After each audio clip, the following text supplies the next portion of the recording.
tingles and stuff too. So first off, before we get into that, I want to remind everyone that once we hit 2,000 subscribers, we will be giving away ENIAC #1 first printing, as well as a signed X-Men book by both of the Simonsons there. It's got a nice little certificate in there too, so yeah, make sure you're subscribed, hit notifications. We'll do a live drawing when we do it, and of course when we hit that, we'll, give details, but it's going to be open to everyone too, so make sure you do that. So let's get into this week's haul here. So first off, we have one I've been looking forward to for a long time. This is Robin and Batman by Dustin Nguyen, which, as you guys know, I have been loving getting his covers. Mainly he does covers. He did a series for Image. I'm blanking on the name at this second, but I think it's Descendant or something like that. But yeah, all of his stuff is like watercolor work, and I absolutely adore whenever anyone's able to just kind of transform the genre, give it extra, credibility in the realm of art, And so it's nice when I see artists like Dustin here who are able to elevate the art form of comics as not just, funny papers or whatever, which is not even something that's really a thing anymore, but it definitely makes it seem more than just kids' books or whatever. You all have heard that tripe, you know what I'm talking about. And we all know that it's not, but this just helps kind of cement that feeling that comics are something so much bigger. They have a potential to be something so much bigger. And whenever they're done by someone who is a master in their art, then we get great products like this right here. And it's one of 3, so there's 2 more coming. And it's square bound, and it was only $6, so not bad for a prestige format book. It's not a black label though, I don't think. But I think it's about like kind of Robin's first adventures a little bit. Like the first Robin. Next we have Amazing Spider-Man #78. And this one I got for the Deadpool 30th anniversary cover. I do collect Spider-Man. I mainly get him from my other shop, which this is the only book they had at the other shop, but I wasn't able to get over to them during this pay period. But this is literally the only thing they had in my box at the other one. So I inadvertently can read the story here. But yeah, we see that in this issue, Morbius is back. So that's fun, that plays up all the excitement with the movie and everything. Even though it's a totally different narrative, it's still fun to see them get a little action.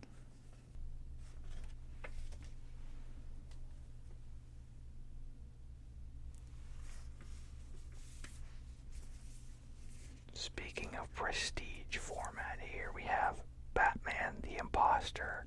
Once again, I believe that this is a 3-issue miniseries as well. And it is prestige format, but this one is black label, so the premise here is someone is going around dressed as Batman, killing people. So that's what the Imposter is. And then the twist in the story, it's about Leslie Tompkins and Bruce's relationship. Basically, she finds out he's Batman, and she holds him accountable to come to the therapy by saying, if you don't come, then I'll call the cops and tell them that you're Bruce Wayne. So that's how she holds him accountable, because initially he's hesitant about taking therapy sessions and all this sort of stuff. So, and it's kind of an alternate. It's like a what-if type scenario. At least I feel that's what it is anyway. But it's interesting. And it's a much more gritty style. Reminds me a lot of like the Melee type stuff, jock type stuff. Very gritty. So yeah, it's a nice change of pace.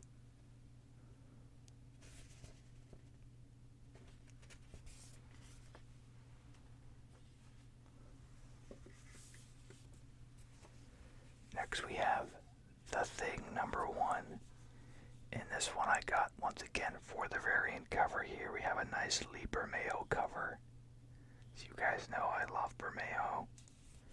And, I mean, I love Fantastic Four and everything, but I try to be super selective about what I get, but I'm not following this series. I'm sure it has promise, though. I do like the Fantastic Four. I loved, everything Kirby set up. But, yeah, so this is a jumping on point if you want to read a book about the Thing. This is the one you want.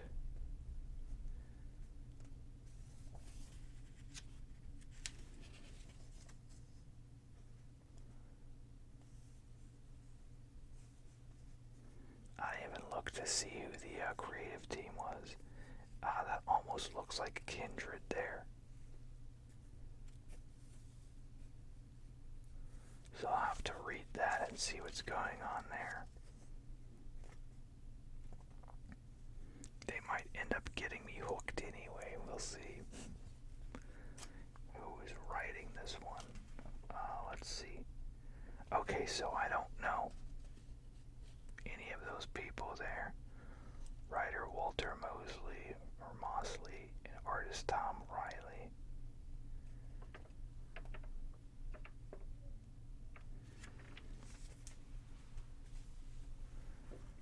Next we have Batman 116. Fear State is close to wrapping, which I'm ready for. I'm ready to see a new direction. There's been a whole lot of, I don't know, it's just, yeah, the story's not grabbing me, which is fine. I think Tinian had, he was trying to shove in like his last flashes of innovation before he left with the company, giving him a few more original characters here with like Miracle Molly and the Gardener and all these Peacemaker type things, and so, but yeah, it's too many moving pieces, I feel. I'm fine with just like a classic Batman versus Scarecrow arc, not all this call literally everyone you have.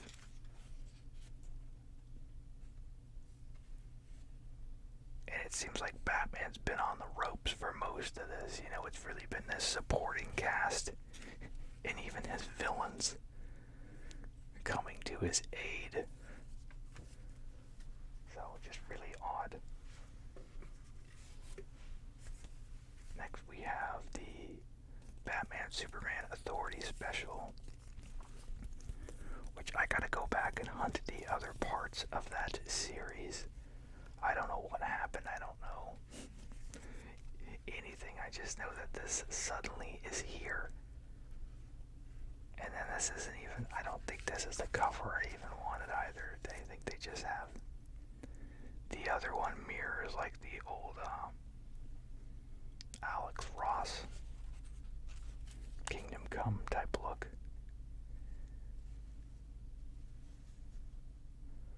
But I don't know much other than, he's got his team together to help with his world stuff that the Justice League has refused to help because it involves him returning something that the U.S. government and Atlantis both wants. But then the book kind of throws the established look of Superman from the miniseries out the window and just gives him the normal looking clothes here. So, I'll have to see what this is about, but it feels like this was really kind of like a piece to something that didn't really come to fruition, other than they did push through with War World, but I don't know. Next we got Superman 78 number 3 with this nice Lee Weeks variant cover, which I almost missed out on. I got the last one on the shelf. And yeah, this continues where the Christopher Reeve Superman movies left off, and this particular story involves, well, what if he had that interaction with Brainiac? And so that's what this delves into, in creating kind of a bit of tension between him and the citizens of Metropolis, by really pointing to him as, hey, this guy is actually not good for your city. He is a dangerous alien.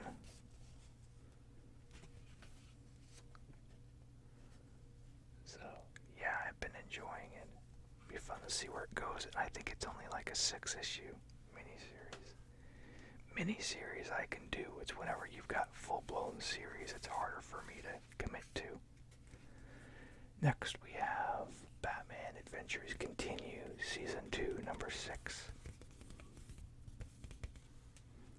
A nice old Batman all tied up here with all the ladies. And yeah, I still need to go back and read the other one. You'll see a very brief YouTube video, short, I will post, about a discovery, probably in the next day or so. But yeah, I basically had to find another copy of number 5 before I read this one, because my number 5 is actually not complete. But I'll go into more details on that video. It'll be super short though. Trying to up my YouTube Shorts game just slightly.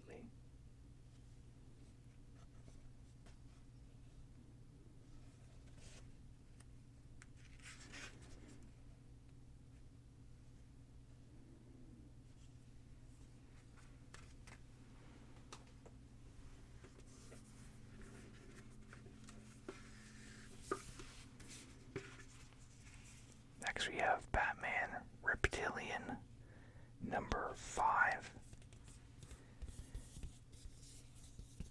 And this book just continues to be really bizarre. The development right now is this thing killing people in the tunnels or whatever somehow spawned off of Killer Croc. So obviously Croc is a bit weirded out by all this, because he, last time he checked, is a male. So he's like, how the heck am I producing a child? So really weird. Continues to just be this really strange, dark, twisted story that's very reminiscent to like DC Vertigo, not Image, but just that whole mature line, you know. The Arkham Asylum stuff very much reminds me of that. The book, not the video game, in case you were confused. Next we have Batman Urban Legends number 9. The Batwoman variant cover here by Frank Caval.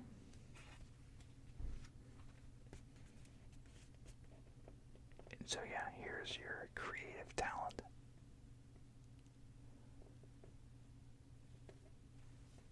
At this point, really nothing stands out. It's more anthology book, I feel.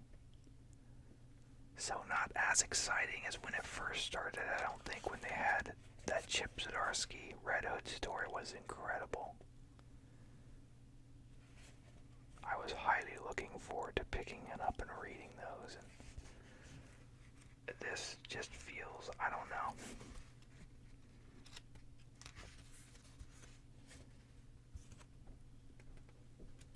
It doesn't feel like required reading, that's for sure. I know they're continuing on, Tim Drake's whole, I guess, sexual journey in this series here, in this book. So that might be in the next one. I'm not sure. He's gonna go on his date with this guy from the previous storyline.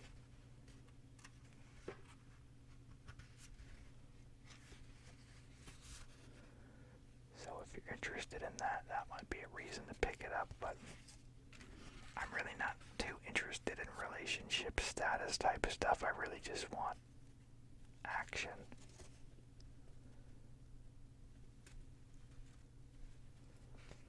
But it is what it is.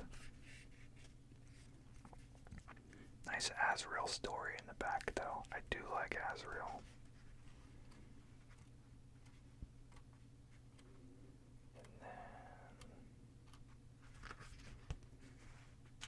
And there's another Outlaws story in the back, or Outsiders.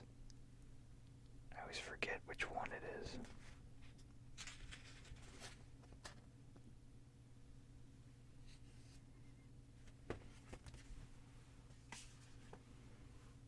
Alright, next I'm going to show off some of my collectibles that I got.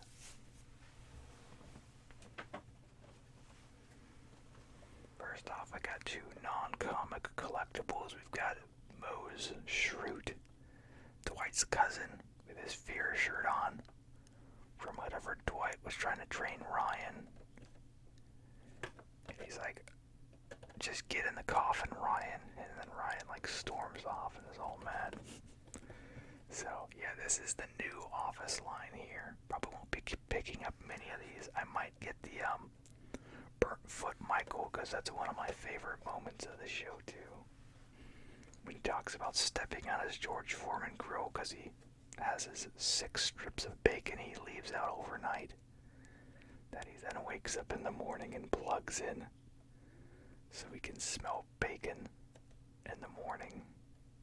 So yeah, and then this is the young Michael Scott from the photo of him with his old boss Ed Truck, who gets decapitated and dies, obviously. But yeah, so he's got his long mullet hair and his fanny pack. In the picture, he's shaking hands with Ed Truck. And we got Toka and Razar from the Secret of the Ooze. Here's the rest of the wave here. So yeah, I like how in this one they finally just owned up to tech. Okay, yeah, this is the movies line. Since the previous ones were definitely from the movie too, but they wanted to put them in the old action figure boxes.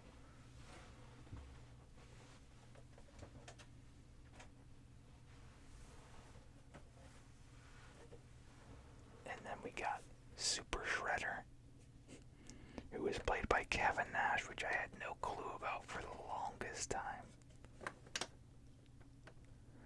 So yeah, this has more of and I love this drawing. You can kind of see it behind everything here. I wish I could see an unobscured picture of that. Oh, I guess it's a little better on the side of the box here. So that's pretty cool. I want to see the actual image, not covered.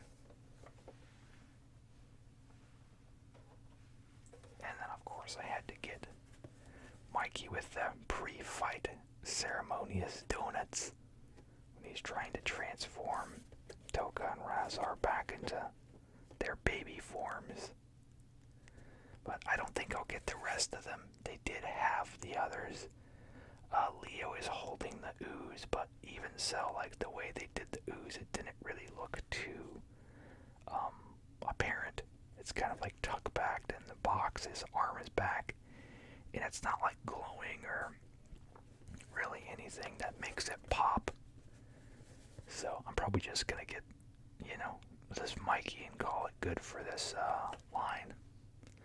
I hope they end up making, like, for a convention, a vanilla ice pop for that ninja wrap, though. And then I got the Baxter Stockman soda. And then there's the little common bog in there. And I love his wings. He's got clear wings on there.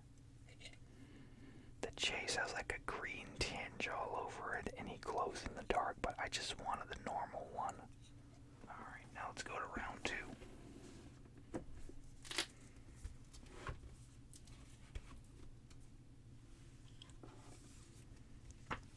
Next we have X-Men Legends number 8. Continuing on with everyone's favorite, Omega Red. Yeah, I'd certainly love to see more stories with Omega Red. Oh yeah, what did everyone think about the Disney Plus day yesterday with all those Marvel releases?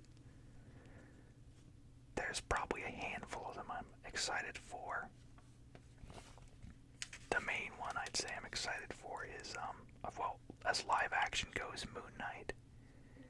And then as far as cartoons go, the X-Men, they're gonna do a continuation, not even a reboot, it's gonna be a continuation of the Fox Kids show.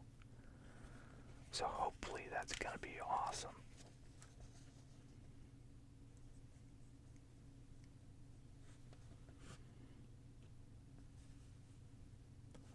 But yeah, it feels like they're really just setting up everyone else for like a new Avengers roster. I noticed they have a lot of the younger, obscure type characters they tried to market with the Marvel Now initiative that did not go over well.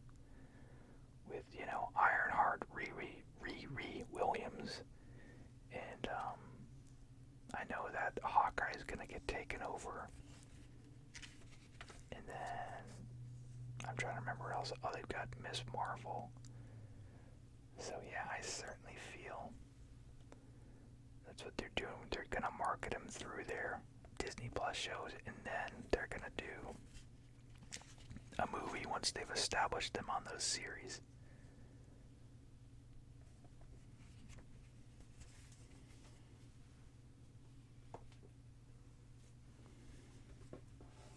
I'm trying to remember everything else. I'm excited. The teaser we got for She-Hulk, she looks great from what we've seen. That'll be exciting. So we've got Joker the Puzzle Box number 4. So yeah, this book is just so weird. It's everyone trying to flip and tell their different stories to the cops about what went down. And every single time any villain starts to tell the cops any new information, it sends things off in like an even more ridiculous direction. It's like double cross after double cross. Which I think the short lesson is, hey, villains can't be viable sources of information.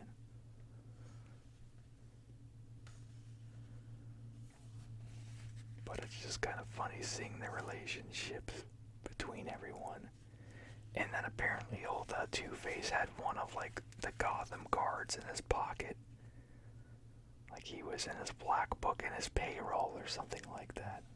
And his book was in the evidence room.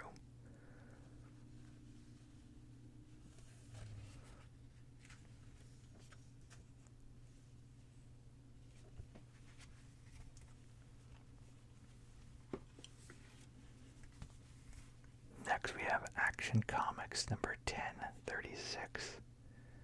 Fantastic cover here. Very much in the tradition of the Americana of Superman. I know they're trying to get away from that now, unfortunately, but I definitely love, seeing our heroes stand up and champion our country when they did. So, I know it's a different time now than it was. But sucker for stuff like that, as you guys know, Captain America being my favorite and all. That's very much something I love. Seeing heroes take on real world threats, even like with the Rocketeer and everything.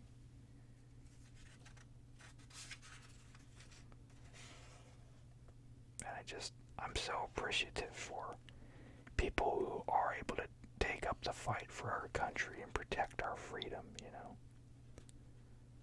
I could personally never do it. I don't have what it takes. I don't have the physicality. And I don't think I could ever kill someone, even if it's been directed as duty, But I appreciate those brave people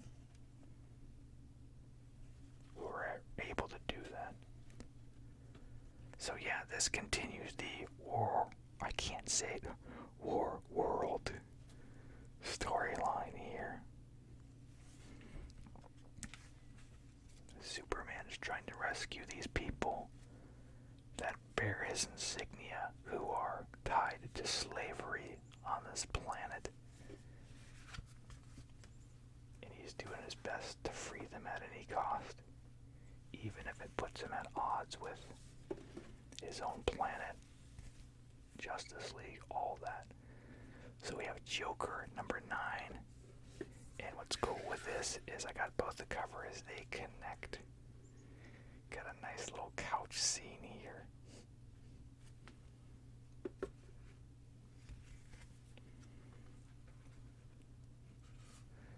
So at this point, they've revealed that Bane's daughter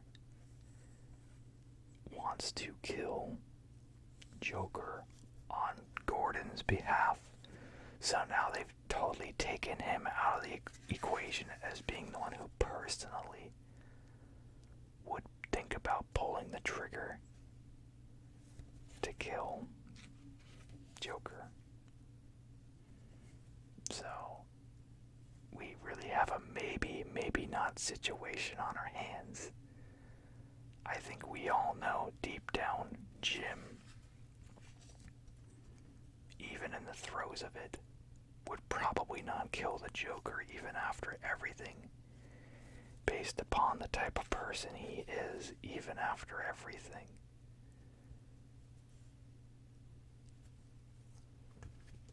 But we don't know much about Bane's daughter, other than she's on a mission, and she would love to do that on Jim's behalf.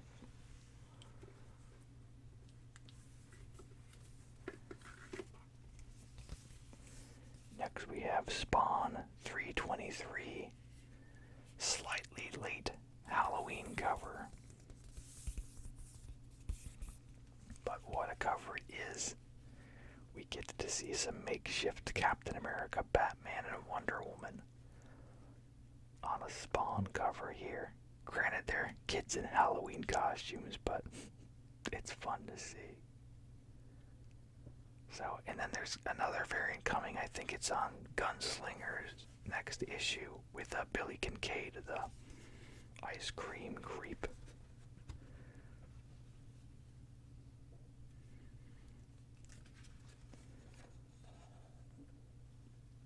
So I'm trying to remember the exact going-ons of Spawn currently. Well, I think I'm still a couple issues behind. I have 2 issues that I still have to read. But I think he's doing a war with like some vampires and stuff too now. He like locked one of them away to starve to death recently. And then I think they finally revealed like Spawn's kind of like side tech guy is the new medieval Spawn. He was somehow chosen.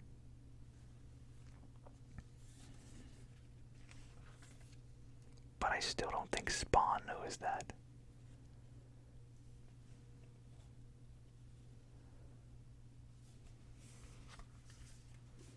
Alright, next we got Gotham Future State at number 7.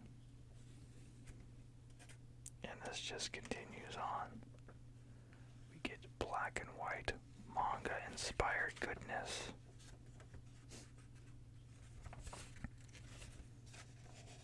But yeah, it's fun to see it inside these books.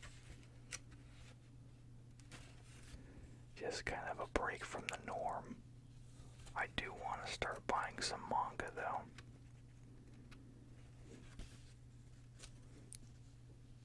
Unfortunately, I am starting to feel the strain of just buying so many monthly superhero comics that I'm growing a bit numb to them.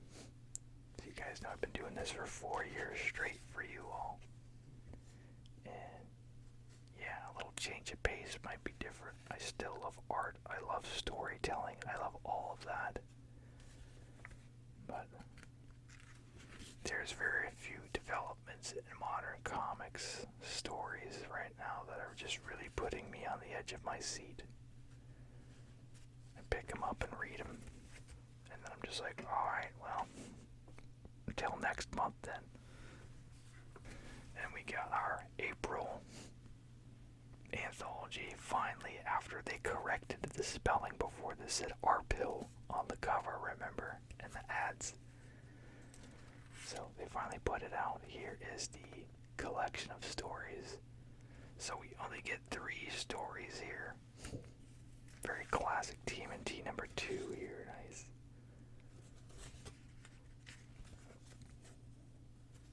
I love the classic Eastman and Laird stuff. Just creating to create at this point. Let's see the next one here.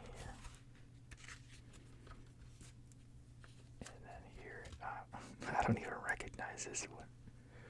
She had a dream where she's a Ninja Turtle. I don't actually know if I've read this mini-series story.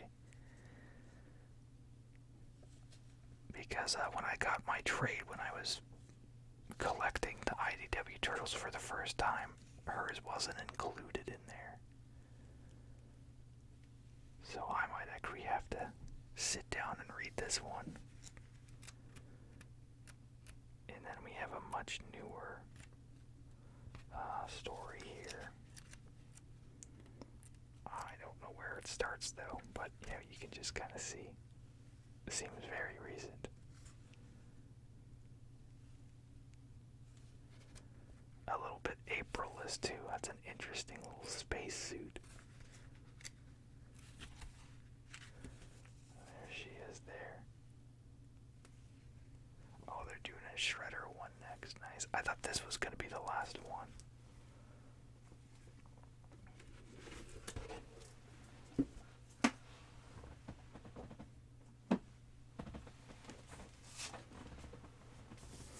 Finally, I got this anthology here. It's called the COVID Chronicles. This is a ton of short stories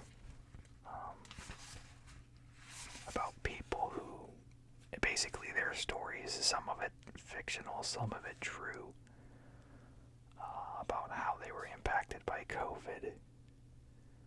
Whether it's, death of a family member, a friend, being out of work, all this sort of stuff. And it's just a time capsule, It's something good to look back and point to 10, 20 years down the line. I know we'll still remember it, But yeah, it's just something I felt I needed to get just for the sake of the historical value of it. And then, of course, seeing all the different art and stuff is very cool. Inspiring as well. So, thanks to everyone who contributed on this. I know it wasn't easy for a lot of you guys to create and to make things in this time period, but I'm glad you did, and we have this book to show for it. So, alright, well, that's gonna do it. Make sure to like, comment, subscribe. Let me know what you want to see. Don't forget, we've got that ENIAC #1 first printing in Simonson signed X-Men giveaway when we hit 2,000.